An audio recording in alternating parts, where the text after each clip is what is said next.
ஆனவர். ஒரு நாள் இயேசு வரும்போது நீ அந்த முத்திரையில இருக்கணும். எத்தனை பேர் ஆமென் சொல்றீங்க? அல்லேலூயா சொல்லுங்களேன்.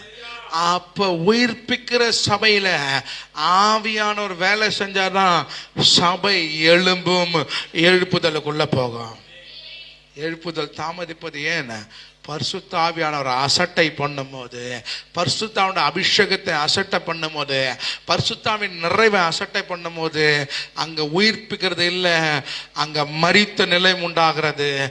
உயிர்ப்பிக்க மாட்டீரோ என்ற வார்த்தையின்படி, ரிவை பண்ண மாட்டியோ என்ற வார்த்தையின்படி பரிசுத்தாவினை ரிவை பண்ண நம்ம உப்பு கொடுக்காத வரைக்கும் அந்த சபை கிறிஸ்துவன் சரீரமே ஆனாலும் செத்த சரீரமா இருக்கிறது.